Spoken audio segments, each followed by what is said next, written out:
Right. Hello, everybody. So today we are chatting about the gut-brain-skin connection. So that phrase, trust that gut feeling, and it's a real thing.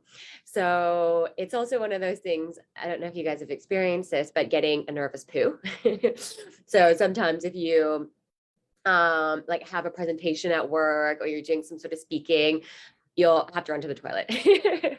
Or you might not have noticed, if you're feeling really stressed and overwhelmed, either open your bowels or you might start feeling a little bit blocked up when you're feeling a little bit lower mood wise. So I have this, I was going to say like sixth sense, but it's just about talking about poo and digestion all the time, but by people's mood and yeah, their, I guess, kind of behavioral patterns, I can usually tell if they're more of going to have loose stools and like where they're going to be, or maybe more kind of type 1. So I can usually tell people's bowel movements. And this is like bowel movements, and we've been chatting about the gut skin connection lately, is one of the main aspects, right, of healing eczema. There's multiple other ones which we're going to be talking about today, but it's the place to start. So today we're chatting about is building on the past lives. So we previous to this, there's one on the gut skin connection, and there's a couple on the brain skin connection as well. So if you haven't seen those ones, I would suggest watching those ones first, because we're going to be talking about a little bit higher level and wrapping it all together. So if you haven't seen them, drop brain scan or gut skin below, and somebody from the team will tag you in those videos. Okay, so to get started, I always like to try and identify like what we're talking about with what you guys are experiencing. So when we start talking about the gut brain skin connection, the symptoms that are going to correlate with this is feeling irritable, having brain fog, and then obviously it's going to be the gut symptoms. So having more looser stools, having harder to pass, more on the constipated side, bloating, gas, even can be like indigestion. Especially if you've had gut symptoms or eczema or immune conditions since you were a child, big red flag there.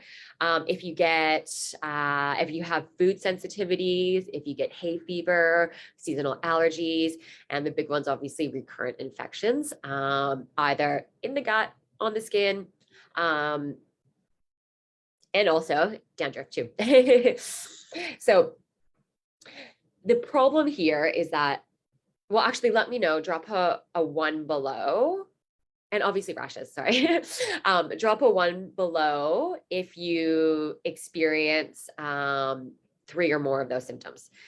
So the problem here is that not a lot of people correlate these symptoms, all of them with eczema, right? They're just looking at their eczema from an outside point of view. They're not looking at it from an inside out, right? And so sometimes people are just like, oh, I'm getting old. Like this is just what happens when you get old, right? You just start having all of these like aches and pains and different symptoms popping up. It's not the case.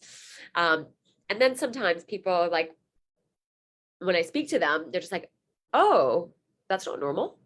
I didn't realize I was supposed to be opening my bowels and going poo once a day, even up to 3 times a day. And I didn't realize that like this level of gas and bloating isn't normal. That's just what's always happened for me.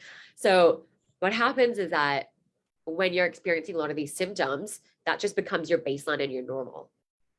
So let me know in the comments below, drop baseline, if that's just normal for you.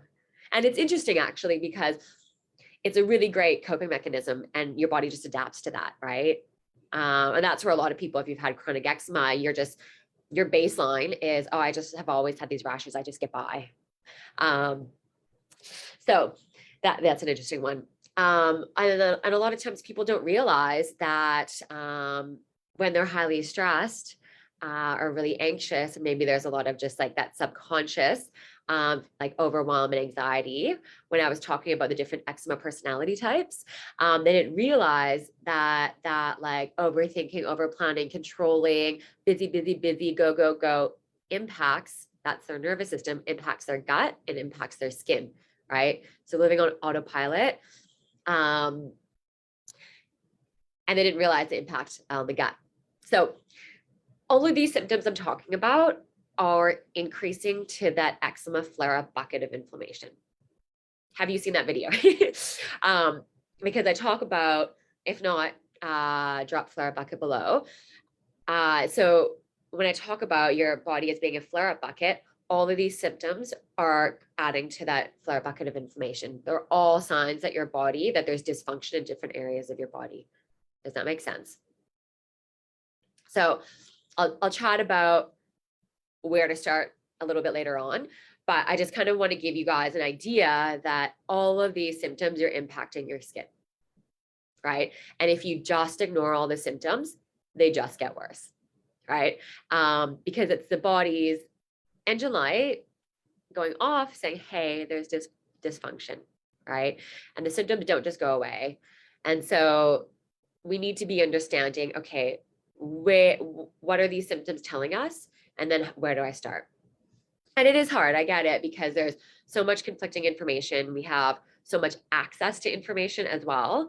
So then all of a sudden you go down these deep, dark rabbit holes, and then you're not actually taking action. So that's why I like to do these videos, and why we have the different tests to help you guys know where to get started and try and break it down so it's simple, because you don't get these tools from doctors. You know, in 10 years, I'm very hopeful that the medical system will change. And I know that there have been a lot of shifts, but at the moment it is challenging. So I've been there, I've been in the dark depths of it. I spent most of my 20s just like blindly aiming in the dark, doing the supplements, doing the diets. And this is obviously what led me to studying nutritional medicine and finding an answer and like healing my skin. So I get it where you're at. It is really tough. So one of the things that I always find helpful, and for all the clients in the Love Your Skin program, I always try and explain the why and then help give them some action tasks. So here, I'm going to break it down. And if it makes sense, let me know. If you guys have any questions, drop them in the chat. So your gut and your brain are connected through your vagus nerve. So that's your nervous system. And so your vagus nerve has, that's what creates the enteric nervous system. There's as many neurons connected to your gut as you have, there's more actually than you have in your spinal cord. So when we talk about your gut is your second brain, it's a real thing. Does that make sense? So you have this activation because your nervous system is what's firing energy. And right, your nervous system is what's making that, it gives energy to contract muscles, and it's sending signals, right? And it's going to activate different organs based on your fight and flight, rest and digest, which I speak about in the brain skin series. So does that make sense? So that nervous system part is what's kind of regulating part of your gut, right? Then you also have the microbiome in your gut.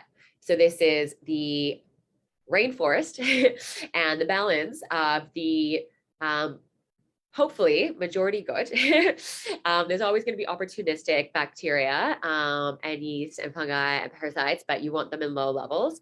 So you always want there to be more of a good population to overcrowd. And so you have different types of microbiome in different diversities and different areas of your gut. You have diversity and you have a microbiome on your skin. You have microbiome, and the microbiome and the diversity depends on where they are in your skin. Sweatier areas, your scalp, every area on your body has a different type of diversity and different microbes that reside there. And so all of these microbes talk to each other. So the microbes in your gut talk to the microbes on your skin, and the microbes in your brain talk to the microbes in your gut. So we actually have more microbes residing in and on our body than we actually have human cells, which is crazy. And the philosophical question that I always ask, like, are we actually making the decisions, or is it the microbes that are running us? Food for thought on that one. But that helps us understand why that balance of good and bad bacteria is so important. So if you're getting recurrent infections on your skin, if you've continuously getting staph infections, like, we need to address this, right? If you have really bad dandruff, that's an overgrowth on your scalp. If you're getting constant, the doctors are telling you to take antibiotics because you're getting staph infections, you're getting yeast infections, you keep getting infections over and over again, what's wrong with that microbiome? Does that make sense? And then if you also have had allergies and asthma since you're a kid, imbalance of your microbes as well. Let me know if you're following. Drop a yes below. And if you have any questions, let me know. So the things that can disrupt this microbiome is a shit diet, pardon my language. So if you're eating a diet high in sugar, processed food, nutrient poor diet, low in fiber, low fruits and vegetables, healthy fats, lean proteins. If you have a history of taking antibiotics, antihistamines, oral contraceptive pill, corticosteroids, proton pump inhibitors.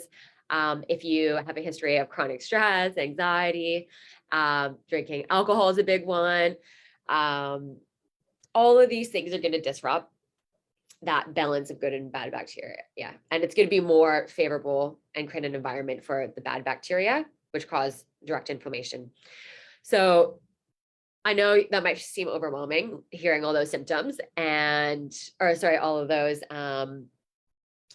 things that can lead to an imbalance of your bacteria. And, like, to be honest, in my 20s, I ticked every single box.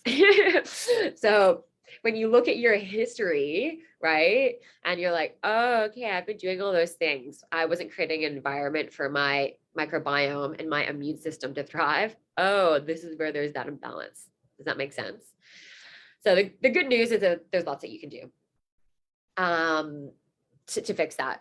So now we can go into how to start workshopping this. So as we always say, the first thing you want to be doing is understanding, what are my symptoms telling you? So let me know in the comments if you've scored highest on the eczema symptom score. If you haven't done it yet, write ESST below. And then, so if you scored highest in the gut, in the immune portion, in the nervous system part, that's where we need to start. And usually the hormone part can come first, because that's going to create a histamine response, and then obviously going to affect the immune system. But usually it's those three and then the immune, but it can go opposite as well. So understanding what your symptoms are telling you, right? Everybody's like, firstly, they're going into a blind, not even understanding that it's all connected. And then people are just like, oh, let me take a supplement. Let me do this, like, gut detox or cleanse or whatever. But let's figure out the problem first, right? Your body's going to tell you where there's dysfunction. So if we can, and what we typically do is first add food as medicine to start understanding what's happening, understand what triggers you, what daily practices you can do to calm your system. And then we want to try and get that eczema symptom score down.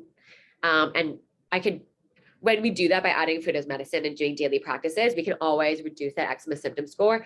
Then the next step, and this is part of the root cause mapping, is we have that baseline of where you're at symptom-wise. Then we can start doing more blood work and functional testing to start digging deeper. And look, if you don't have chronic eczema, probably doing the daily practices and food as medicine is going to give you a lot of relief.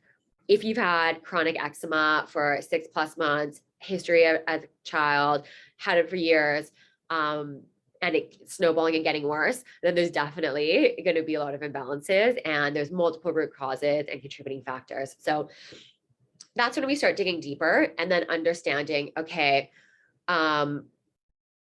specifically, where is there a imbalance in the gut? Is there intestinal permeability? Is there dysbiosis? What bugs is it? What caused that dysfunction? We have to workshop, because if you don't remove the cause of it, and it's going to be a lot of the lifestyle stuff that we're talking about, you're just going to end up back at square one, right? Does that make sense?